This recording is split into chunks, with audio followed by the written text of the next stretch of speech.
ازيكم يا شباب، عاملين ايه؟ اتمنى تكونوا تمام ان شاء الله. في حصه جديده من حصص ماده الدراسات الاجتماعيه طلاب منصه الخطه.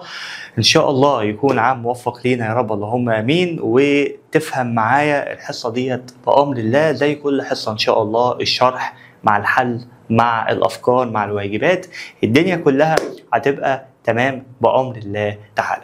ركز معايا ايها الطالب، يلا بينا. بسم الله الرحمن الرحيم، يلا بينا يا معلم. اول حاجه احنا هنتكلم عنها وهي نماذج الحضارات القديمه. حضاره، تمام، لكن فين مكانها؟ قال لك في الشرق الاقصى، يعني الخريطه انت بقى احذف بقى في الشرق، اخر الشرق، يعني بتتكلم عن الصين وبتتكلم عن الهند. هنا بيقول لك ايه؟ بيقول لك لو انت ما تعرفش، مستر عموري هيعرفك إن الحضارات مش فقط المصرية القديمة والعراق واليمن وفينيقيا واليونان والرومان، لا، ده في حضارات تانية موجودة في الصين وفي الهند وسعادتك ما تعرفش. الصين والهند يعتبروا من الدول اللي عندها حضارات كبيرة جدا، يعني الهند ديت معروفة والصين هي كمان معروفة، لكن اللي احنا ما كناش عارفينه هم الحضارة بتاعتهم بدأت ازاي. هل الحضارة ديت قامت على نهر زي ما الحضارة الفرعونية ما قامت، وزي ما حضارة بلاد الرافدين؟ هل قامت على النهر؟ طب هل كانت في الأول مدينة وبعد كده تحولت إلى دولة مركزية، ولا كانت عبارة عن دويلات وبعد كده تحولت إلى مدن وبعد كده تحولت إلى حضارة؟ كل ده احنا هنشوفوه دلوقتي إن شاء الله. ركز معايا واهدى ويلا بينا. بص يا صديق، هنا بيقول لك شهدت منطقة الشرق الأقصى القديم اللي هو شرق وجنوب شرق قارة آسيا، شرق وجنوب شرق، شرق وجنوب شرق، تمام، يعني شرق وجنوب شرق، يعني قصده على الهند وقصده على الصين، تمام. قال لك قيام حضارات عريقة. اللي انت ما تعرفوش أيها الطالب العريق، تمام، إن هذه الجملة لحد هنا ممكن تيجي لك سؤال في الامتحان بما ايه يا جدع؟ اهو ارجع هنا، تمام، ممكن تيجي لك سؤال في الامتحان بما تفسر، ده اللي انت ما تعرفوش. يقول لك بما تفسر شهدت منطقة الشرق الأقصى حضارات عريقة، ويقف لحد كده. تقوم انت قايل له ايه؟ تقوم انت قايل له حيث نشأت حضارات زي الهند وزي الصين، تمام. تعال نشوف. قال لك كما يتضح من الخريطة التالية. طب تعالى يا مستر عموري نشوفوا الخريطة التالية. ديت الخريطة وديت آسيا، فاكرها؟ فاكر آسيا ديت كانت أول حصة لنا مع بعض لما قلت لك المساحة بتاعتها وهي كام في المية، وفاكر الكلام ده؟ 30% هي رقم واحد في المساحة وفي السكان وفي الامتداد الفلكي وفي أعلى ارتفاع كجبال وكهضاب وكمسطحات مائية. فاكر آسيا ديت؟ فيها بقى حضارات اللي احنا اخدناه في اللي فات، كانت الشام اللي هي فينيقيا، سوريا ولبنان وفلسطين والاردن، واخدنا اليمن الحصه اللي فاتت، واخدنا قبلها بلاد العراق، فاكرهم؟ دلوقتي بقى تعالى معايا، ابعد عن العرب وعن العروبه شويه، وتعالى معايا بقى عند الناس الهندوس والبوذيين والناس الحلوه ديت. بنتكلم على الصين اللي موجوده هنا، وبنتكلم على الهند اللي موجوده هنا. الاثنين دول الهند والصين مع العلم كمعلومه عامه، الاثنين دول هم اعلى سكان في العالم. كمعلومه عامه ان الاثنين دول اعلى سكان في العالم، تمام. لكن عايزين نفهم هي الحضاره بتاعتهم اللي هم عملوها كيف؟ يعني ازاي عملوا الحضاره؟ ده احنا هنقول، بس احنا ممكن نتنح بعينينا شويه. يعني انا ممكن اتنح بعينيا لو لقيت لون لبني، يعني لو لقيت بعينيا كده في لون لبني هفهم ان هي قامت على النهر، تمام. طيب لو بصيت عند الهند هلاقي فيه هنا نهر اسمه نهر السند اللي موجود ما بين الهند وما بين باكستان، يبقى على طول وانا مغمض عينيا زيه زي نهر النيل، زيه زي نهر دجله والفرات، يبقى الهند ديت قامت على ضفاف هذا النهر. طب تعالى معايا عند الصين، بص كده معايا عند النهر، في هنا نهر فوق اسمه هوانج هو. انا عارف، بص انت هتطلع من الحصه دي صيني من المصطلحات اللي احنا هنقولها، اسمه هوانج هو. هوانج يعني كانك بتقول هاو، هوانج هو، تمام. يبقى وانا مغمض عينيا يبقى الصين ديت قامت على ضفاف هذا النهر، يبقى هم بيتشابهوا مع الحضارة المصرية القديمة ومع حضارة بلاد الرافدين إن هما الاتنين قاموا على النهر. اوكي طب موقعهم الجغرافي فين؟ موقعهم الجغرافي الشرق الأقصى.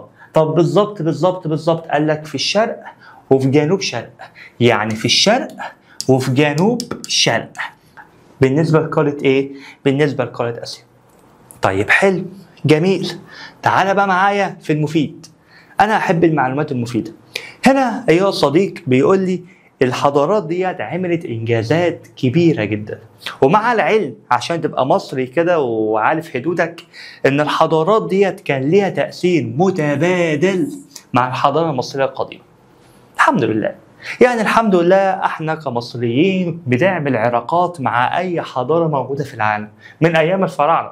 يعني بقى ما كانش فيه بقى طيارات بقى ولا سفن ولا تأشيرة ولا أي كلام، احنا فراعنة بنروح الشرق الأقصى نعمل علاقات تجارية عادي جدا، هم ياخدوا مننا واحنا ناخد منهم عبي.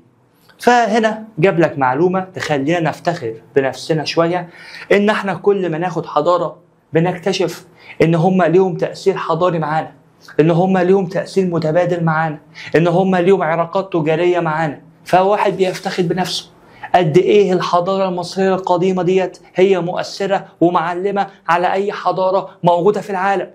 وهو اللي بيقول، مش أنا اللي بقول، هو اللي بيقول. فهو هنا بيقول لي إيه؟ أن كانت الحضارات الشرق الأقصى، وبعدين بقى الشرق الإيه؟ الأقصى اللي هو الهند والصين، لهم تأثير متبادل مع الحضارة المصرية القديمة. يعني كان هناك علاقات. قال لك مما ساهم في إسراء التراث الحضاري الإنساني المشترك. يعني الحمد لله بدأت يبقى فيه هنا حضارة وهنا حضارة، والدنيا بدأت إنها تشتغل شوية. طيب تعالى بقى نتعمق في التعمق ونشوف ونشوف الحكاية بتقول لي إيه. هنا بيقول لي تشابهت بعض عوامل قيام حضارات الشرق الأدنى والحضارات القديمة بالشرق الأقصى. الحمد لله من خلال خريطة مستر عموري قال لي إن الصين قامت على ضفاف نهر هوانج هو، ومستر عموري كمان قال لي إن الهند قامت على ضفاف نهر السند. يبقى الحضارات ديت قامت على إيه؟ قامت على المية العذبة. ومادام أنا عندي مية عذبة فوشي هيبقى حلو، والنشاط بتاعي يعلى، وهيبقى عندي استقرار، وهيبقى عندي زراعة، وهيبقى عندي أنشطة. فهنا بيقول لي إيه؟ توافر المية العذبة من الأنهار والتربة الخصبة، فده هيديني إيه؟ هيديني قيام الزراعة. هل كده فقط؟ قال لي لا، كمان في توافر في الموارد، لأن الهند مساحتها كبيرة والصين مساحتها كبيرة، فالموارد ديت معناها إيه؟ يعني أكيد كان في معادن يستخدموها في الصناعة، أكيد كان في تنوع في المناخ ينوعوا في المحاصيل وفي النبات، أكيد كان في تجارة، أكيد في مسطحات مائية، ففي تنوع وتوافر في الموارد. ده غير إن هم عندهم نهر وعندهم كمان تربة خصبة. طب أنت محتاج إيه تاني؟ يعني هم الرجالة عندهم كل حاجة أهو، يعني عندهم نهر، في الصين عندها هوانج هو والهند عندها نهر السند، الاتنين عندهم تربة خصبة، فايه اللي ناقص؟ اللي ما يكونش عندهم زراعة. كمان الاوبشن عبي، قال لك عندهم توافر في الموارد، عد بقى حاجات ياما قوي، مناخ بقى ومعادن ومسطحات مائية، حاجات ياما جدا. وقال لك هنا اعتدال المناخ اللي ادى الى استقرار السكان. يعني احنا بنتكلم على حضارات عندهم مناخ معتدل. هو مستر عموري طب ما يقعدوا في مناخ وحش، هما هيتنقوا علينا، طب ما يقعد في مناخ وحش وهو ما دام راجل يستحمل. قال لك يا عم الحاج هي مش بالرجوله، ما انت لازم المناخ بتاعك يكون معتدل. حضرتك عايش معاك حيوان وفي محاصيل محتاج تبادل فيها. احنا في مصر بنستنى الصيف عشان البطيخ، وبنستنى الشتاء عشان البرتقال واليوستفندي، ففي تنوع في المحاصيل، نعرف نبيع ونعرف نشتري. فانت لازم المناخ بتاعك يكون معتدل عشان تنوع في النبات وتنوع في المحاصيل، ويبقى فيه بيع ويكون فيه شراء ويكون فيه كل حاجة. فديت العوامل اللي نجحت حضارة الهند، ديت العوامل اللي نجحت حضارة الصين، ان هما الاتنين عندهم مياه عذبة، عندهم تربة خصبة، عندهم زراعة، ان هما الاتنين عندهم توافر في الموارد، ان هما الاتنين عندهم اعتدال في المناخ. طب مستر عمرو ما العلاقة، ما العلاقة ما بين اعتدال المناخ وقيام الحضارة؟ أنا طالب محنك عريق، من حقي إن أنا أسأل أسئلة محنكة وأنت كمستر عمور تجاوب. إيه العلاقة ما بين اعتدال المناخ وقيام الحضارات؟ بمنتهى الصمت وبمنتهى الشموخ، اوعى تسأل شيوخ واسأل مستر عمور هيقول لك استقرار السكان. اعتدال المناخ هيديني استقرار السكان. مفيش مناخ مفيش سكان هيقعدوا. اوكي؟ في اي كوتشنز؟ في اي تعجب؟ مفيش.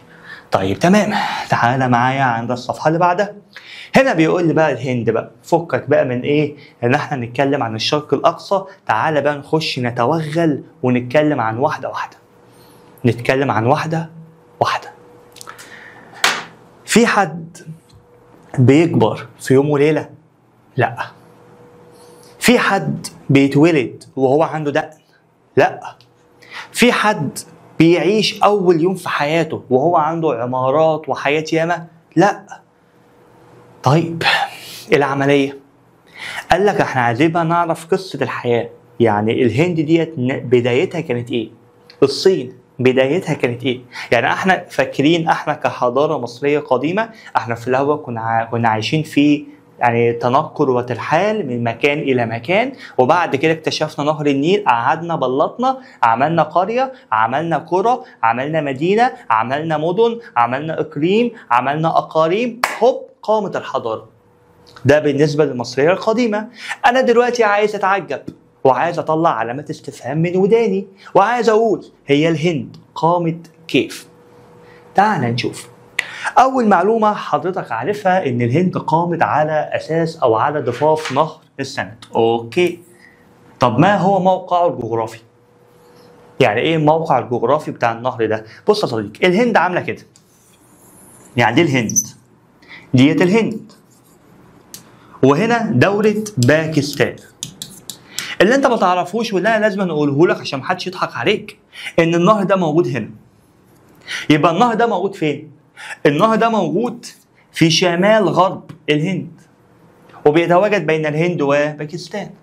فهو انا قال لك موقعه الجغرافي ايه؟ شمال غرب الهند وباكستان الحاليتين. يعني هو موقعه الجغرافي موجود في المكان ده. اوكي؟ طيب اوكي. يعني هو قام على ضفاف النهر ده؟ ايوه تمام. طيب ماذا يحدث لو لم يتواجد هذا النهر؟ ما كانتش قامت الحضاره، ما كانش السكان عرفوا يعني استقرار. طيب تمام. طيب البداية كانت ايه؟ ثم اتنقلوا الى ايه؟ قال لك البداية كانت قرية زراعية صغيرة. يعني الناس المحترمة ديت أول ما اكتشفوا إن في نهر بدأوا إن هم يزرعوا ويبلطوا ويقعدوا. قرية قرية قرية قرية، بدأ يكون عندهم قرى. القرى تتحد تعمل لك مدينة، المدينة تتحد تعمل لك مدن، المدن تتحد تعمل لك إقليم، الإقليم يتحد يعمل لك أقاليم، الأقاليم تتحد تعمل لك وجه بحري ووجه قبلي، وهكذا. فالوضع ده لازم يكون فيه اتحاد لتشكيل مدن كبرى ضمت عدد كبير من السكان. بص كله يعني إيه؟ كل واحدة واحدة كده. أي حاجة واحدة واحدة هتخف. المواضيع كلها واحدة واحدة. عرفت اي حضاره في الدنيا وليس الهند فقط لازم أن تقوم على ايه؟ عرفت انت ايها الطالب ان مفيش حاجه بتيجي بالسهل، لازم أن تبدا صغير وبعد كده تتحد وتبقى كبير. هي الحياه ماشيه كده، زي ما الحضارات ماشيه كده احنا كمان لازم نمشي كده. تعال نمشي. المهم هنا بيقول لي بقى تعال نتكلم عن ملامح الحضاره. الملامح الايه؟ الملامح. هنتكلم عن الحياه الاجتماعيه، ازاي كانوا بيعيشوا، الحياه الدينيه، ايه الحاجات اللي كانوا بيعبدوها، الحياه الاقتصاديه، الزراعه والصناعه والتجاره، يا ترى ما هو النشاط الرئيسي اللي هم كانوا بيعتمدوا عليه؟ هل التجاره ولا الزراعه ولا الصناعه؟ لما احنا كنا بنتكلم عن اليمن الحصه اللي فاتت كنا قايلين التجاره كيمن. طيب دلوقتي الهند زراعة ولا صناعة ولا تجارة؟ هنشوف. العمارة والفنون، الحاجات اللي هم عملوها والحاجات اللي هي موجودة حتى الآن، وأيضا الحياة العلمية، العلم اللي هم وصلوا له واللي هم بيفتخروا بيه. من حقنا نعرف ومن حقنا نشوف. دلوقتي أيها الصديق المتواضع، ديت فتاة جميلة جدا مش متجوزة لو أنت حاطط عينك عليها. فهنا بيقول لك إيه؟ الحياه الاجتماعيه في تشابه انا كمستر عموري خدت بالي منه، ان الحياه طبقيه، مش كل واحد بياكل في طبق، لا طبقيه، يعني انت على حسب انت في انهي طبقه، هل انت في الطبقه الدنيا ولا في الطبقه العليا ولا في الطبقه الوسطى ولا في الطبقه المستخبيه. طب انا مستر عمرو انا كهندي، انا كمستر هندي اعرف منين الطبقه بتاعتي؟ يعني انا عايش مع المجتمع كده مش عارف الطبقه بتاعتي ايه. قال لك يا صديقي انت شغال ايه؟ انا شغال مدرس. ايوه يعني عالم، يعني عندك علم، يبقى انت في الطبقه العليا. ما هو العلماء في الهند كانوا في الطبقه العليا. طيب ماشي يا مستر، بس انا يعني انا مش عالم الصراحه، بس انا عالم دين، يعني انا كاهن مع الكهنه. خلاص يبقى انت في الطبقه العليا، لان الكهنه والعلماء كانوا في الطبقه العليا. طيب لو واحد غلبان شغال باليوميه عامل، او واحد خادم بيخدم على الناس في البيوت، ده في الطبقه الدنيا. يعني يا مستر عم انت عايز تقول لي ان المجتمع الهندي كان مجتمع طبقيا؟ قال لك مقسوم لاربع طبقات. المجتمع الهندي كان بيفتقد للعداله الاجتماعيه، كان بيتميز بالتمييز الطبقي. المجتمع كان مقسوم لاربع طبقات، اعلاها الكهنه والعلماء، ادناها الخدم والعمال. اعلاها الكهنه والعلماء، ادناها الخدم والعمال. اعلاها الكهنه والعلماء، ادناها الخدم والعمال. يبقى المجتمع الهندي كان معروف بالتمييز الطبقي، متكون من اربع طبقات، اعلاها كهنه وعلماء، ادناها خدم وعمال. اوكي، هل في اي علامات تعجب؟ هل في علامات تنصيص؟ هل في علامات استفهام طالعه من ودانك؟ مفيش اي مشكله. طيب اوكي، المراه اللي انا الصراحه سايبها وعمال نتكلم في حاجات تانية، هذه الفتاه الجميله ايه حقوقها وانا اديهولها تحت امرها؟ عايزه ايه؟ ايه الحقوق الاجتماعيه اللي الهنود بيدوها لك؟ قالت لي ان هي من حقها زي ما انت شايف كده، من حقها ان هي تقوم بالطقوس الدينيه بتاعتها في اي مكان. يعني هي من حقها زي ما انت شايف كده، ايديها حمراء سبايسي، من حقها ان هي تقوم وتشارك في الطقوس الدينيه اللي هي محتاجاها. اوكي، لكن لو قعدتها معاك في البيت والله هتزهق. ليه؟ فلسفه، يعني افري داي، ودي حاجه انا ما استغربهاش الصراحه في الفتيات. هنا بيقول لي ان هي سجلت مساهماتها في الحوارات الفلسفيه. يا رب البنات اللي هنا ما يعرفوش هذه الجمله. يعني هنا بتقول لك ان هذه الفتاه الهنديه مش هتقدر تمنحها ان هي تقوم بالطقوس الدينيه عشان ده حقها الاجتماعي. اوكي، طيب حضرتك اتطوعت واتجوزتها وقعدت معاها في البيت، والله ما هتحلك حواراتها الفلسفيه. الفلسفه هو السلوك الانساني اللي بتعبر بيه عن الحياه، وهو الاسلوب اللي بيحرك البشر، فهي اللي هتحرك البشر، هي اللي هتساهم في الحوارات الفلسفيه. لكن الحمد لله يا صديقي، المراه لما بتحط ايديها في حاجه ما بتكملش. قال لك غير ان هذه المكانه بدات تتراجع في الفترات اللاحقه، ومش هنقول ازاي تراجعت. تمام؟ فيبقى الحياه الاجتماعيه ايها الصديق، اوعى تنام اوعى تسرح، اوعى تنام اوعى تسرح، خليك معايا. المستر عمولة هيقول لك جمله خليك معايا فيها. الحياه الاجتماعيه، هل صح وغلط في الامتحان، هل المجتمع الهندي كان لديه عدالة اجتماعية؟ غلط، و60 غلط. ما تجيش تقول لي يا مستر ما هي الفتيات عندهم طقوس دينية. يا عم انت مالك، هو بيتكلم على بقية الشعب وانت ليه عينك على الفتيات؟ بيتكلم على بقية الشعب. هل كان يمتلكون عدالة اجتماعية؟ لا، الخدم والعمال كانوا في أدنى طبقة، العلماء والكهنة كانوا في أعلى طبقة. يبقى المجتمع الهندي يتكون من 4 طبقات، أدناها خدم وعمال، أعلاها كهنة وعلماء، تتكون من 4 طبقات. يعني لو أنا شغال كذا كذا، أو لو أنا شغال كذا كذا، أو لو أنا أبويا كذا كذا، او لو هو ابوها كذا كذا اتحط في انه طبقه. يعني احنا بنميز الطبقات على حسب حاجتين، على حسب المهنه والوراثه. النسب بتاعي ايه، انا ورثت ايه، انا معايا ايه، انا شغال ايه. فديت الحاجات اللي موجوده. يبقى احنا ايها الصديق المتواضع المشاكس، ايها الطالب العريق، بندرس الحضارات العريقه اللي موجوده في الشرق الاقصى. اتكلمنا عن الهند وعن الصين، وعرفنا ان الاثنين عندهم انهار، وان الحضارات قامت على النهر وعلى المناخ وعلى التربه الخصبه. ودلوقتي احنا بنتعمق في العمق وبنتكلم عن الهند لوحدها. فهمنا ان الهند عندها حياه اجتماعيه معينه. قال لك هي تفتقد للعداله الاجتماعيه. المجتمع كان بيتميز بالتمييز الطبقي، يتكون من 4 طبقات: اعلاها كهنه وعلماء، ادناها خدم وعمال، تتكون من 4 طبقات بتقيم على حسب الوراثه والمهنه. المراه مش هتقدر تمنعها من الطقوس الدينيه والحوارات الفلسفيه، من الطقوس الدينيه والحوارات الفلسفيه. المرأة مش هتقدر تمنعها من الطقوس الدينية والحوارات الفلسفية. لكن أيها الصديق اطمئن، بدأت تتراجع في الفترات اللاحقة. الحمد لله، مش احنا اللي بنقول، هم اللي بيقولوا الحمد لله. يعني المرأة من نفسها يعني الحاجات دي بدأت تتراجع. الحمد لله ان الموضوع كان في الهند، ما كانش عندنا. اهي دي المرأة يا معلم بالاوبشن اللي هي عمالة توصل له. المهم الحياة الدينية، قال لك الناس الهنود طبعا احنا مش هنحاول نتريق، لان احنا كمصريين قدماء كنا بنعبد اي حاجه لدرجه ان احنا عبدنا البقره، فاحنا مش هنتريق.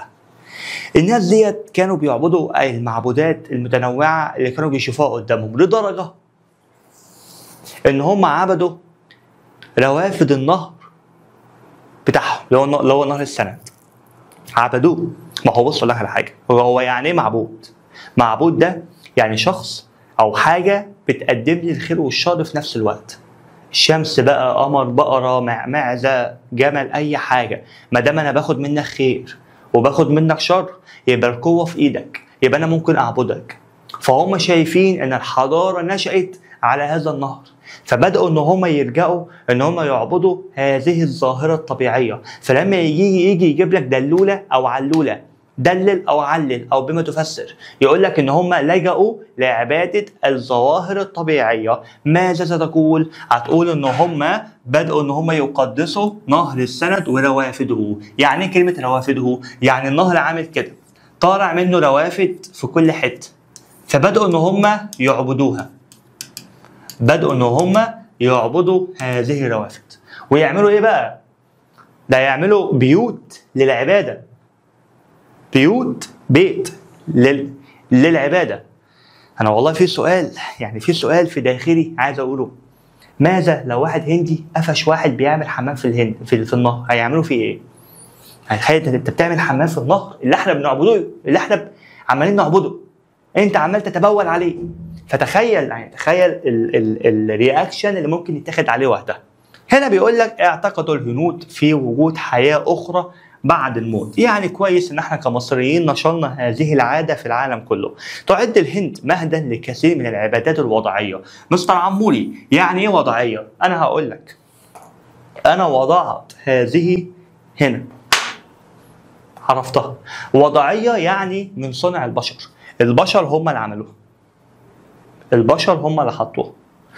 يعني مسلم، مسيحي، يهودي، دي عبادات سماويه. اما البوذيه، الهندوسيه، عباده الكواكب، عباده النار، دي اسمها وضعيه. يعني الانسان هو اللي وضعها.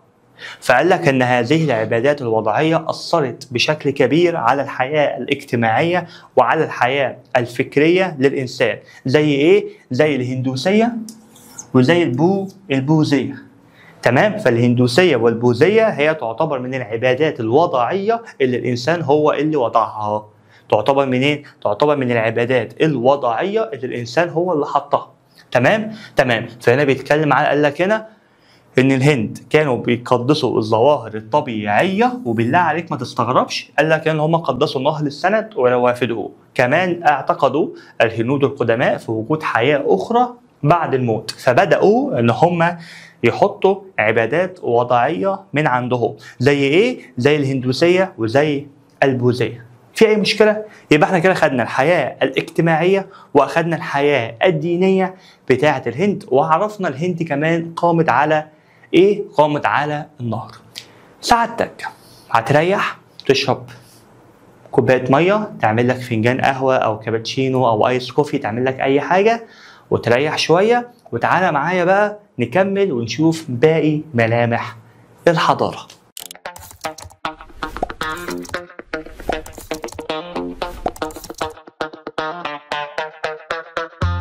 ازيكم يا شباب؟ تعالى بقى نكمل باقي الحدوته بتاعتنا. بنتكلم عن الزراعه والصناعه بتاعتهم كانت عباره عن ايه؟ قال لك الزراعه بتاعت الهند عندها نهر السند، فما تستغربش ان هم يكون عندهم زراعه ومحاصيل مشهوره جدا. قال لك ان كانت الحرفه الرئيسيه في الهند قديما هي الزراعه، فديت لازما ايه؟ نخلي بالنا منها، عشان اكيد واحنا بنحل الافكار، يعني اكيد مؤكد واحنا بنحل الافكار. بس ده عايز انزل واحده كده، دي واحده كده، ماشي. اكيد واحنا بنحل الافكار اكيد السؤال ده احنا هنقابله. يبقى الحرفه الرئيسيه اللي هما كانوا بيعملوها هو الزراعه. ده الاوبشن رقم ايه؟ رقم واحد. طيب بعد كده قال لك ايه؟ المحاصيل اللي هما كانوا متقدمين فيها، قال لك القمح والشعير. القمح ده هو اللي كان بيعمل لهم العيش والحاجات ديت، والشعير ده احنا عارفينه، تمام؟ يبقى المحاصيل زي القمح وزي الشعير. طيب الصناعه، قال لك كانوا بيصنعوا اي حاجه في اي وقت، يعني كانوا بيصنعوا صناعه الادوات والحلي وكمان الاسلحه، وكمان كانوا بيصنعوا القطن اللي هو المنسوجات القطنيه، وكمان كانوا بيصنعوا الخزف، تمام؟ فكل هذه الصناعات هم كانوا مبدعين فيها. تعال بقى نلعبها. اول حاجه الزراعة في الهند كانت عبارة عن إيه؟ أول حاجة مستطعم من إن هي كانت الحلفة الرئيسية اللي كانت موجودة في الهند، قمح وشعير. طب الصناعة بيصنعوا الأدوات، بيصنعوا الحلي، بيصنعوا الغزف، تمام؟ وأخيرا المنسوجات القطنية. طيب تمام، تعال نشوف الصفحة اللي بعدها، التجارة. قال لك هم استخدموا في التجارة. بص، فاكر معايا طريقة التوابل اللي كان بيتعمل في الهند؟ طيب فاكر معايا انجلترا وفرنسا وحضاره اوروبا كانوا بيعملوا ايه عشان يوصلوا للهند؟ فالهند كان عندها تجاره بشكل كبير جدا. فالتجاره شطاره، ولازم ايها الصديق ان انت تبدع في السيستم اللي انت هتعمله. هم كانوا بيعملوا اسواق معينه عشان يبيعوا ويشتروا فيها. يعني كان في التقسيم بتاعهم في بيوت معينه، وفي اماكن للعباده الدينيه، وفي اماكن للاسواق يبيعوا فيها. طيب انا واحد رايح اشتري حاجات من الهند، قلت له عبي لي شويه طماطم، يقوم عامل ايه؟ يقول لي من عندي قبل عندي ثانيه واحده، ها ويحط هنا الكيس بتاع الطماطم. ايه دي؟ ايه ده؟ ايه المكعب ده؟ المكعب ده الوزن اللي هم عملوه، يعني ده وزن هم عملوه عشان يوزن السلع اللي هو بيبيعها.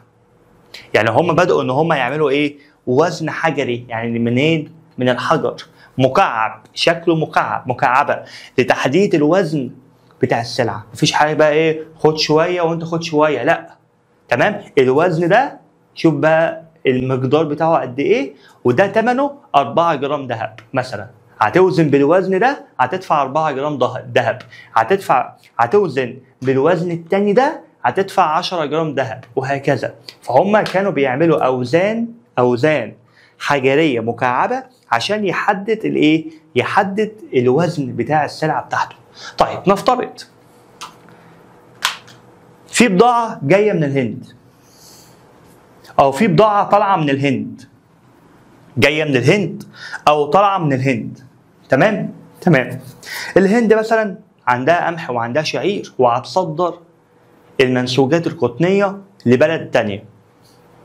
عشان ما يحصلش خم والبضاعه ترجع وما يحصلش مشاكل، انا عايز احط الختم بتاعي، عايز اثبت ان السلعه ديت منشاه عندي انا في الهند، اقوم عامل ايه؟ اقوم عامل بالشمع كده وحاطط الختم بتاعي عشان اقول للجميع ان السلعه ديت هي نشأتها عندي انا. فدي حقوق وحمايه للمنتج الهندي اللي هم بيبيعوه لاي حضاره تانية موجوده في العالم. فهنا بيقول لي ايه؟ هنا بيقول لي ان هم عملوا حاجتين، ودي طبعا حاجه احنا نتعلمها. لو اي حد فتح مشروع، اي حد فتح براند، لازم تعمل حاجتين. لازم تعمل سيستم عشان تبيع وتشتري، ولازم تعمل ختم او تعمل كارت شخصي، تعمل اي حاجه تثبت ان هذا المنتج طالع من عندك انت عشان ما يحصلش خم، وفي نفس الوقت يبقى دعايه. فهنا بيعملوا ايه؟ عملوا وزن حجري مكعب عشان ايه؟ وعملوا ختم. طب عشان ايه؟ طب مستر عمرو وانت اللي بتظلل عليهم؟ هقول لك ليه.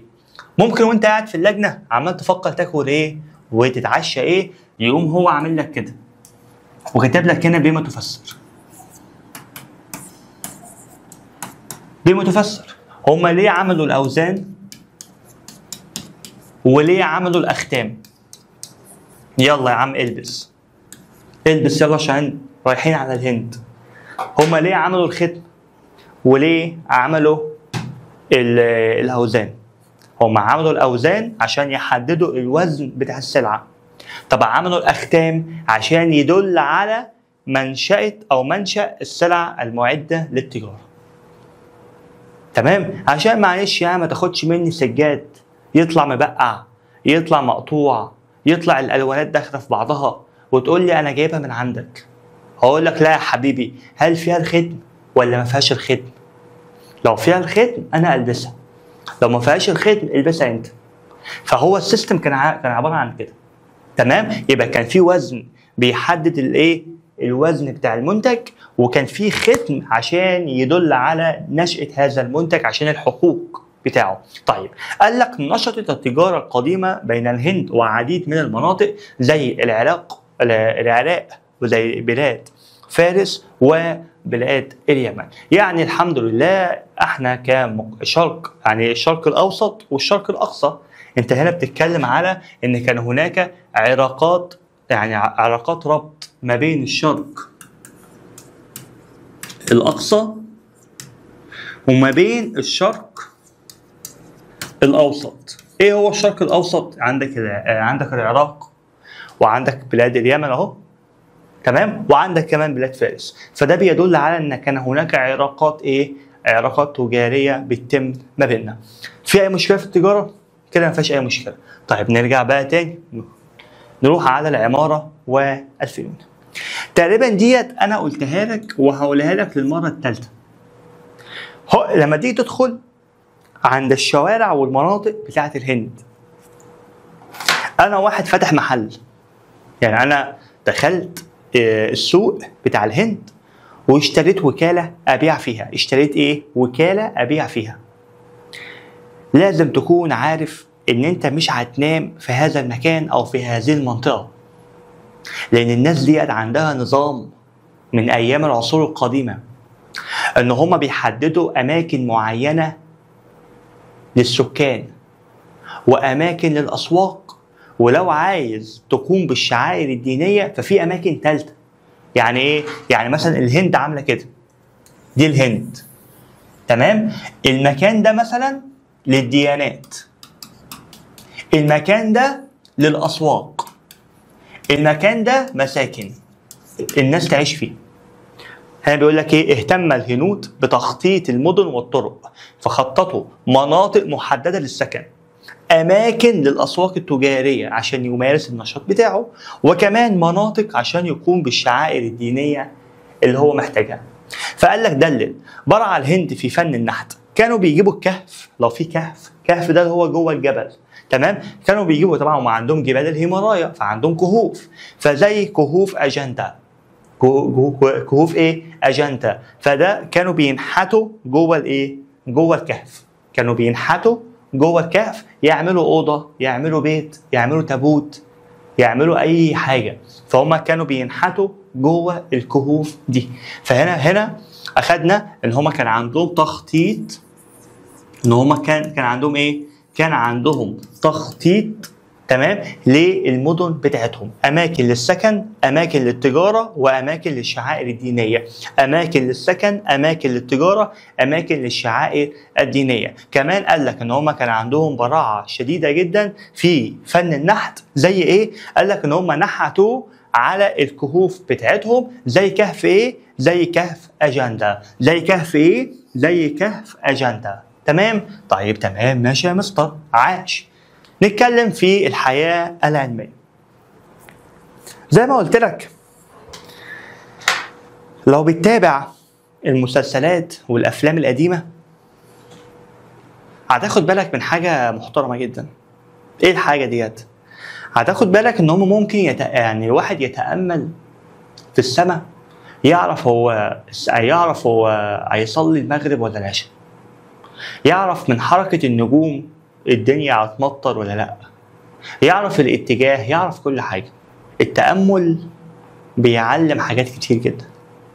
فالناس ديت وصل بيها الدرجة ان هم كانوا بيتابعوا وبيراقبوا حركة النجوم، وبجهاز الميكروسكوب بيتابع حركة الكواكب ودراسة حركة الأرض. ده علم الفلك. أيوة، هم عرفوا الحاجات ديت زمان. أيوة، ما تستغربش. هم عرفوا الحاجات دي. كمان في علم الطب، يعني هنا بيقول لك هنا ايه؟ تعد الهند احد مراكز العلم والثقافه في العصور القديمه. عندهم علم الفلك وعندهم علم الطب. قال لك اجروا عمليات جراحيه دقيقه، وكمان استخدموا الاعشاب والمواد الطبيعيه في العلاج. عايز اقول لك معلومه. زمان لما كان حد بيسم حد، بيحط له سم في الاكل، كانوا ممكن يجيبوا السم ده. يعني مثلا هم حطوا سم في الشراب، في جوه الميه، مثلا ميه، فيجيب الميه يحطها، تمام، بعد كده ايه؟ يشوف السم ده نوعه ايه، ويقوم رايح للغابه او رايح لاي مكان فيه نباتات، ويجيب النبات اللي هو يعتبر يعني ايه الترياق، او يعتبر العلاج بتاع السم ده. طب واحد عنده كحة، واحد عنده أعشاب، واحد عنده جرح كبير جدا، فكانوا بيعرفوا ازاي يعملوا مرهم من النباتات اللي هم بيعملوها، وكانوا بيعرفوا علاج كل حاجة. يعني كان في ناس وهبوا حياتهم للعلم، واللي بيستكشف حاجة كان بيكتبها وكان بيقولها للي بعديه، فكانوا بيعملوا كتب للحاجات دي. لدرجة ان انت ممكن تفتح كتاب، واحد مثلا ايه عينيه وجعاه وما بقاش بيشوف، فممكن تلاقي واحد مثلا ايه فاتح الكتاب وعمال ايه يفحص في الصفحه بتاعت الاعشاب الطبيعيه للعلاج، ويجيب ايه هي نوع الاعشاب اللي بتعالج العيون، ويجيب اسم النبات، يقوم رايح يدور على النبات ده في اي حته، يقوم رايح يدور على النبات، يجيب النبات يحطه في الميه، يغليه، يشربه المريض يخف. فهم زمان كانوا بيعالجوا بالطرق دي. فهم استخدموا الاعشاب والمواد الطبيعيه في العلاج. كمان اللي كان بيموت كانوا بيشرحوه عشان يشوفوا اعضاء الجسم عامله ازاي، واستخدموا الجراحات الدقيقه. يعني زمان حاربوا بعض، واحد اخذ سهم في الحته دي، فيعملوا ايه؟ يكسر السهم ويقوم جايب السكينه، لازم يطلع السن بتاع السهم، يطلعه وبعد كده يكويه، وبعد كده يحط مرهم عشان يعالج الموضوع ده. عشان يعمل ايه؟ عشان يعالج الموضوع ده. فهم عرفوا الجراحات الدقيقه، وعرفوا ان هم ازاي يعالجوا الناس، تمام. فده اللي كانوا بيعملوه في علم الطب. وفي علم الفلك بجهاز الميكروسكوب اللي انت شايفه قدامك ده، بداوا ان هم يدرسوا حركه الارض والكواكب، بداوا كمان ان هم يعرفوها. تمام. يبقى احنا كده مستر عمرو، تعالى نشيك سريعا على الهند. تعالى نشيك سريعا. احنا اول حاجه فهمنا ان الحضارات اللي هي في الشرق الاقصى، تمام، زي الهند وزي الصين، كلهم قاموا على اساس النهر، وكان في تاثير متبادل بينهما وبيننا. عندهم نهر، عندهم تربه، يبقى عندهم زراعه، وكمان عندهم موارد، وكمان عندهم اعتدال في المناخ اللي ساعد على استقرار السكان. اخذنا كمان نشأة الحضارات زي الحضارة الهندية اللي قامت على وادي نهر السند اللي موجود في شمال غرب الهند وباكستان الحالية. الهند كانت نشأتها في الأول كانت عبارة عن قرى زراعية، وبعد كده اتحدت وأصبحت عبارة عن مدن كبرى ضمت عديد من السكان. اتكلمنا عن ملامح الحضارة. الحياة الاجتماعية قلنا إن كان متقسم لأربع طبقات: أعلاها كهنة وعلماء، أدناها خدم وعمال، تتكون من 4 طبقات على أساس المهنة أو الوراثة. المرأة مش هتقدر تمنحها إن هي تشارك الطقوس الدينية وكمان الحوارات الفلسفية، لكن بدأت تتراجع هذه يعني الحقوق في الفترات اللاحقة. اتكلمنا على الحياة الدينية ان هم كانوا بيقدسوا الظواهر الطبيعية زي نهر السند وروافده، كمان اعتقدوا في الحياة في البعث والخلود والعبادات الوضعية اللي هي بعد كده اتنقلت للصين. يعني العبادة الوضعية ديت بعد كده اتنقلت للصين زي الهندوس وزي البوذية، بس اللي اتنقل للصين هي البوذية. في هنا في الزراعة والصناعة. عندك الزراعة كانت الحرفة الرئيسية في الهند هي الزراعة، من أهم المحاصيل القمح والشعير.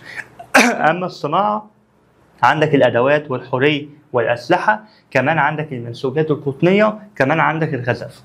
تمام، يبقى الحري والأسلحة والمنسوجات القطنية وكمان صناعة الخزف. تمام. اتكلمنا عن الحياه الاقتصاديه ان هم كانوا بيستخدموا حاجتين: الاوزان المكعبه عشان يحدد الوزن بتاع السلعه، وكمان الختم عشان يحدد المنشاه بتاعه السلع. كمان عندهم علاقات مع العراق ومع بلاد فارس وايضا مع بلاد اليمن. هنا بتتكلم عن العمارة والفنون، قد إيه كان عندهم تخطيط للمدن، مناطق محددة للسكان، مناطق محددة للأسواق، مناطق محددة للعبادات الدينية. كان عندهم فن النحت زي ما نحتوا في كهوف أجندة كمان. طيب، وبعد كده اتكلمنا عن الحياة العلمية. عندهم دراسة حركة الكواكب والنجوم وده يعتبر علم الفلك. كمان علم الطب، عرفوا الجراحات الدقيقة واستخدام الأعشاب في العلاج. كده يبقى احنا خلصنا الحضارة بتاعت الهند. ادخل على موقع الخطة التعليمي علشان تشوف باقي الدروس في كل المواد. ذاكر في أي وقت وخليك دايما مستعد. ازيكم يا شباب، عاملين ايه؟ اتمنى تكونوا تمام ان شاء الله. طلاب منصة الخطة متفوقين متألقين دايما بأمر الله تعالى. مادام انا مع مستر عموري مش هنشغل بأي اموري. يلا بينا يا معلم نتكلم على حضارات بلاد الصين القديمة. الصين، يا على الصين، وعايز اعرف قصة حياتها، وعايز اعرف هي ازاي بدأت وازاي انتهت. عايز اعرف كل الكلام ده عبارة عن ايه. تعال نشوف. شوف يا معلم، الصين ديت كانت حكايتها حكاية. زي ما قلنا ان الهند بدأت من مدن وبعد كده من قرى وبعد كده مدن، فالصين ديت تمام هي كمان بدأت بداية الأسر الحاكمة. يعني لو في أسر قوية ممكن تسيطر على الدوائرات اللي موجودة وتوحدها كلها تحت سيطرتها هي. بس في الأول عايزين نعرف هما ازاي وصلوا للاستقرار بالنهر اللي هو نهر ايه؟ نهر هوانج هو، زي ما احنا ما قلنا في بداية الفقرة الأولى. تمام؟ عندها نهر اسمه نهر هوانج هو. تمام؟ أما نظام حكمها قال لك كان بيعتمد على السلالات الحاكمة أو الأسر الحاكمة وقتها. تمام؟ على حسب إيه الأسر القوية اللي موجودة. فكان في أسرة كانت دايما بتقعد تتصور اسمها تشين أهي. أسرة إيه؟ تشين. ما اسمها استطاعت أسرة تشين إن هي تؤسس الدولة الصينية. إزاي؟ هم عارفين إن هم عبارة عن دويلات، وكل دويلة وليها الحاكم بتاعها. فيجي واحد بقى إيه اللي هو مؤسس الأسرة بتاعت تشين دي، يروح يلف على الدويلات يقول لهم أنا تبع تشين تبع تشين تبع تشين. يروح يقعد معاهم ويفهمهم ويقول لهم ان هم هيبقوا تحت سيطرته، وان هو هيوفر لهم الامن والامان، وهيوفر لهم الحمايه الكامله من اي اعتداءات، وكمان هيخفف عليهم الضرائب اللي هم بيدفعوها، وكمان هيفضل بقى يقول لهم البرنامج بتاعهم، وفي نفس الوقت يهددهم من تحت لتحت. يقوم حبه بعد حبه، طبعا هو اكيد بيخش في منازعات وبيخش في فتن بس في الاخر بيوصل اللي هو بيحلم بيه. فاستطاعت أسرة تشين ان هي تؤسس الدولة الحاكمة وتسيطر على الدويلات اللي موجودة حواليهم. اهو قال لك اسسوا الدولة الصينية، تمام، وقامت بتوحيد الدويلات المتنازعة على الحكم تحت سلطة مركزية واحدة وهي سلطتهم هم. تمام. يبقى الصين ديت كانت في الاول عبارة عن دويلات لحد ما جم الأسرة القوية اللي اسمها تشين ان هي تسيطر على هذه الدويلات وتوحدهم تحت إدارة مركزية واحدة وتؤسس الدولة الصينية الكبرى. يبقى عملت ايه أسرة تشين؟ ان هي سيطرت على الدويلات اللي كانت موجودة وقدرت ان هي توحدهم تحت إدارتها المركزية وتؤسس دولة الصين القوية. طيب تعال نشوف بقى الملامح بتاعة الحضارة الصينية كانت عبارة عن ايه؟ نتكلم عن الحياة الاجتماعية. قال لك المرأة الجميلة ديت اللي شكلها كيوت، غير بقى الهند بقى، احنا بنتكلم عن الصينيين. الصينيين كان عندهم طاعة وولاء للمجتمع والأسرة واحترام الكبار، والمرأة في المجتمع قديما كان دورها يدوب في المطبخ. مفيش بقى اسمها انا ليا طقوس الدينيه بقى واوعى وشك، لا يابا. الصينيه بقى ايه؟ تعيش معاك. الصينيه خدها قاعده مني من مستر عموري، الصينيه تعيش معاك، بتحترم الكبير وبتربي العيال. يلا يا عم، بتربي ايه؟ العيال، وبتدير شؤون المنزل. يعني بطيخك على الجبنه الصينيه والبطيخ الصيني هتلاقيهم في الفطار. الفراخ والاخطبوط والخفاش هتلاقيهم على الغداء. بالليل الصراصيل والضفادع هتلاقيهم على العشاء. هي اللي هتنظم لك شؤون المنزل. تمام. وايه بقى؟ وايه لو انت ليك اخوات صينيه مش هيورثوا معاك، لم يكن لهم الحق في الميراث او تولي المناصب، يعني من الاخر يحمدوا ربنا ان هم عايشين معانا على الكوكب. يلا يا عم، يلا يا عم. ده مين؟ ديت الفتاة الصينية اللي مش بتبوظ ولا بتعطل معاك، عايشة معاك للآخر. بص، أنا مش هحلك، أنا معاك.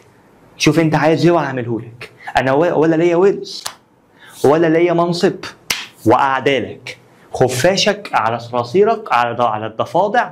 أشوف أنا هعمل لك إيه على الغداء وعلى العشاء، أعدالك في البيت. فهي ما كانش ليها حاجة إلا البيت.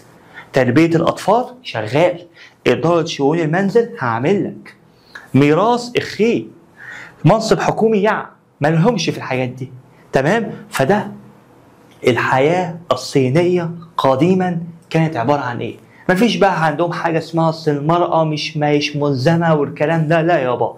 هم ما لهمش ورث ولا لهم منصب حكومي، وعايشين على الله، قاعدين معاك على البيت واكلين شاربين معاك ويحمدوا ربنا ان هم عايشين. ده المجتمع الصيني. بس طبعا الحمد لله الدين الاسلامي لما ظهر عظم من مكانه الايه؟ المراه، وخلى يبقى ليها حقوق في كل حاجه. الحمد لله. فده فرق كبير جدا ما بين الديانات الوضعيه والديانه بتاعتنا. يعني الدين الاسلامي الحمد لله هو اللي عظم مكانه المراه بعد ما كانوا بيوقدوها وبعد ما كانش ليها حقوق. الدين الاسلامي هو اللي وفر لهم الحقوق ديت. الاخ اللي احنا شايفينه دوت بيشبهني بالراجل اللي هو بتاع فول الصين العظيم بتاع محمد هنيدي. قال لك تنوعت المعتقدات الدينيه لدى الصينيين قديما ومن اشهرها البوذيه. ديت الحياه الدينيه، ديت الحياه الايه؟ الدينيه. قال لك كان فيه ترابط ما بين الحضاره الصينيه والحضاره الهنديه. ازاي؟ ان هم اخذوا من الهنود فكره العباده البوذيه، اخذوا من الهنود فكره العباده الايه؟ البوذيه. طيب بالنسبه للزراعه، انا عايز اعرف ايه هو اساس الزراعه بتاعتهم؟ هي الاقتصاد، يعني اساس الاقتصاد هي الزراعه. فده يعتبر تشابه ما بين الهند وما بين الصين. ان الهند والصين الاثنين دول كان السيستم بتاعهم او كان الاساس بتاعهم قائم على حاجه واحده. قائم على ايه؟ قائم على الزراعه. وقال لك هنا عملوا ايه؟ استصلاح الاراضي، شق الترع، اقامه القنوات والجسور لتنظيم الري من اشهر المحاصيل. كنا قايلين في الهند انهم عندهم القمح وعندهم الشعير، هنا عندهم القمح وعندهم الرز. قال لك كمان اهتم الصينيون القدماء بتربيه دوده القز. هفهمك، هما في الاول كانوا بيجيبوا شجر التوت، فشجر التوت ده بيتلم عليه دوده القز، فبتبدا ان هي تنتج لك خيوط الحرير. تقوم الست جايبه الخيوط ديت وقاعده عامله الخيوط دي كده، عاملاها كنسيج معمول منين؟ معمول من خيوط الحرير. يعني الصينيون كانوا مشهورين جدا، مشهورين قوي بالسجاد والمنسوجات اللي هم بيعملوها. طب بيعملوها منين؟ قال لك الموضوع كله ان هم بيجيبوا شجر التوت يزرعوه. بيزرعوا شجر التوت اللي بيتلم عليه او اللي هو بيطعم دوده القز. الدوده ديت بتنتج لك الحرير، عامله شبه النحله بتنتج لك العسل، ومستر عموري بينتج لك الايه؟ الفينول. ده بينتج لك الايه؟ الدوده بتنتج لك الحرير. شوف انت في البيت بتنتج ايه؟ شوف انت بقى هنا قال لك ايه؟ الدوده بتنتج خيوط الحرير. الستات اللي شغالين في الصين يبداوا بقى ان هم يعملوا ايه؟ يعملوا سجاد ويعملوا منسوجات من خيوط الحرير اللي بتعملها دوده القز. بس لازم يكون عندك شجر التوت عشان تعرف تعمل كل الكلام ده. طيب تمام. الصناعه، الصينيون تشابهوا مع الهنود في صناعه الغزف. تمام. وبداوا كمان ان هم يصنعوا الملابس من الحرير، وكمان بدأوا ان هم يصنعوا الادوات البرونزيه المختلفه اللي هم كانوا متفوقين فيها. طيب بالنسبه للتجاره، لما اتكلمنا عن الهند قلنا ان الهند التجاره بتاعتهم كانت عباره عن ايه؟ عندهم وزن وعندهم ختم. طيب دول قال لك دول ظهر عندهم حاجه اسمها العملات المعدنيه، يعني لازم يستخدم العمله تمام في البيع وفي الشراء. كمان عندهم طريق كنا احنا واخدينه زمان اسمه طريق الحرير. يعني الهند كان عندها طريق التوابل، والصين عندها طريق الحرير اللي هو بيربط الصين ببلاد وسط اسيا وكمان بلاد اوروبا. وقال لك واللي ساعد بشكل كبير جدا على تنشيط حركه التجاره وتبادل المنتجات والافكار بين الصين وبين دول العالم القديم. تمام. يبقى اول حاجه احنا لما اتكلمنا عن الهند في موضوع التجاره قلنا ان الهند مستر عمرو كان عندها الختم وكان عندها الوزن، والصين عندها العملات المعدنيه. كمان الطريق اللي هم كانوا مشهورين بيه جدا جدا جدا اللي هو طريق ايه؟ اللي هو طريق الحرير. الطريق ده احنا اخدناه قديما في المنهج ان هو بيربط الصين ببلاد وسط اسيا وكمان بلاد اوروبا عشان يقدروا ان هم يتبادلوا الافكار والمنتجات اللي هم بيدوروا عليها. طيب تمام. لما نيجي نتكلم على العمارة والفنون، ما دام بنتكلم عن الصين فلازم كلنا نكون عارفين الشكل ده اللي هو سور الصين العظيم. حكايته ايه؟ حكايته ان الصين زمان كانوا بيعانوا من هجمات المغول. المغول دول ما بيسموش على حد. تمام. فالمهم عشان يأمنوا الحدود بتاعتهم قبل ما العدو ما يجي، ان هم ممكن يصحوا من النوم يلاقوا كم كبير من الاحصنه ويلاقوا المغول بالسيوف بتاعتهم وقتل. فلازم نأمن نفسي. أأمن نفسي ازاي؟ ان انا اعمل سور كبير وبوابه حديديه محدش يعرف يخشها. فانا عايز أأمن كل الدوله، مش عايز أأمن قبيله، انا عايز أأمن الدوله كلها. فعملوا حاجه تعتبر من العجائب الدنيا، وعملوا حاجة مكتوبة حتى الآن في منظمة اليونسكو العالمية، وعملوا حاجة تعتبر من الفنون الإبداعية اللي هي اتعملت، اللي هي تعتبر في يعني في مستوى متقارب شوية مع الأهرامات والبراعة والإعجاب كله، اللي هو الشكل ده اللي هو سور الصين العظيم اللي كان معمول بشكل دقيق، وكانت المدن طبعا محاطة بيها عشان تحميها من الهجمات اللي كانت بتجيلها من ناحية الشمال. تمام. قال لك ان هو يعتبر من اعظم الانجازات المعمارية اللي كانت موجودة في الحضارة الصينية من ضمن المواقع المسجلة في قائمة اليونسكو للتراث العالمي. وعلى فكرة مصر الحمد لله مصر عندها كذا حاجة مسجلة في منظمة اليونسكو. يعني كفاية لما احنا كنا عايزين نحمي معبد أبو سمبر هذه المنظمة اللي هي اليونسكو هي اللي تكفلت تمام ان هي تحمي المعبد. تمام. فهي يعني منظمة اليونسكو هي منظمة معمولة عشان تحمي الحاجات اللي هي الأثرية اللي تعتبر من عجائب الدنيا. فالصول ده يعتبر من إنجازات معمارية موجودة في العالم، فهي مسجلة في هذه القائمة. وقال لك إن هي معمولة عشان تحمي حدودها الشمالية من الأعداء اللي هم المغول. طيب بالنسبة للفنون اللي هم أبدعوا فيها، قال لك أبدعوا في فن الرسم، أبدعوا في النحت، أبدعوا في الموسيقى، يعني أبدعوا في الفن في الرسومات، أبدعوا في النحت، أبدعوا في الموسيقى، كمان أبدعوا في كتابة الشعر، كمان أبدعوا في الفنون القتالية زي الكونغ فو. يعني من الحاجات اللي هم كانوا مبدعين فيها قال لك الرسم شغال، النحت اوكي، كتابة الشعر عنبر بن شداد، الألعاب القتالية الكونغ فو، وفي الغنى فاحنا عندنا الموسيقى. فدي الحاجات اللي هم كانوا مبدعين فيها. فهم كانوا مبدعين في الرسومات، كانوا مبدعين في النحت. الهند نحتوا على كهوف أجندة، وخلي بالك لو جات لك صح وغلط في الامتحان مش هيكتب لك الهند، هيقول لك ايه؟ هيقول لك من اشهر النحت اللي موجود في الصين اللي هو نحت كهوف أجندة، تبقى الإجابة غلط، لأن كهوف أجندة دي كانت موجودة في الهند مش موجودة في الصين. يبقى الصين عندها النحت، عندها الرسم، عندها الموسيقى، عندها كتابة الشعر، وعندها كمان الفنون القتالية زي الكونغ فو. كمان اتكلم هنا عن الحياة الفكرية والحياة العلمية. قال لك الفلسفة ديت بالنسبة لهم هي قواعد أخلاقية عملية منظمة، هي اللي بتحرك السلوك الإنساني. كمان عرفوا الرياضيات خاصة علم الضرب اللي هو ايه جدول الضرب بتاعهم. كمان عرفوا الطب، فبدأوا ان هم يبتكروا طرق جديدة للعلاج. زي ايه؟ زي مثلا انا ظهري وجعني، فممكن اشكوكك إبر تخفف من الألم شوية. فبدأوا ان هم يعرفوا حاجة اسمها الوغز، يعني هو بالإبر. تمام؟ ان هو مثلا ايه يشكوكك بالإبر كده عشان يخفف من العلاج، او يخفف من الألم بتاعك. والعلاج بالأعشاب الطبية زيهم زي الهند.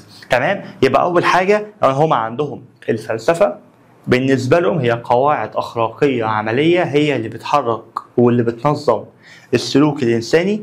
كمان الرياضيات استخدموا جدول الضرب، والطب ابتكروا طرق جديدة زي الوغز بالإبر. تمام؟ عشان يخفف من الألم بتاعك، وأيضا العلاج بالأعشاب الطبيعية. طب هنا بالنسبة ده واحد اسمه السايلون. بص اسمه ايه؟ لون أحمر، لون أزرق، لون أخضر، لون أسود، 4 ألوان، طباعة PDF، طباعة CMYK. السايلون لون، يبقى في مطبعة، يبقى في ورق.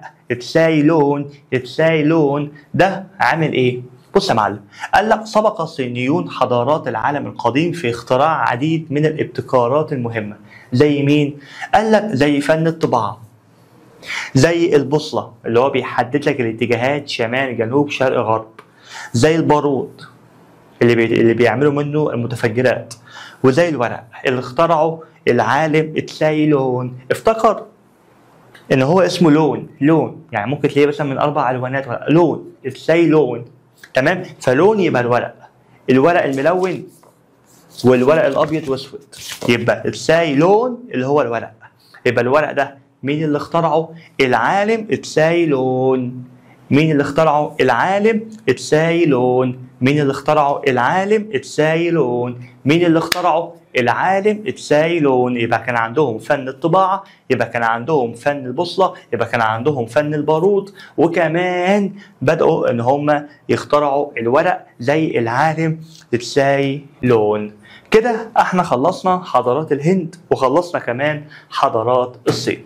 الحمد لله، اتمنى تكون الحصه بتاعتك جميله، واتمنى تكون مشوقه، واتمنى تكون انت فهمت كل جزئيه. وبالله عليك حاول تقسم الفقرات وتذاكر بالورقه وبالقلم عشان ما يبقاش عندك اي مشكله بامر الله تعالى. ما تنساش فقره اسال مدرس، لو في اي سؤال محتاج ان انت تسال فيه بامر الله هكون معاك خطوه بخطوه ولحظه بلحظه بامر الله تعالى. شكرا جدا ليك، واشوفك ان شاء الله مع الافكار وحل الواجبات. والسلام عليكم ورحمه الله وبركاته.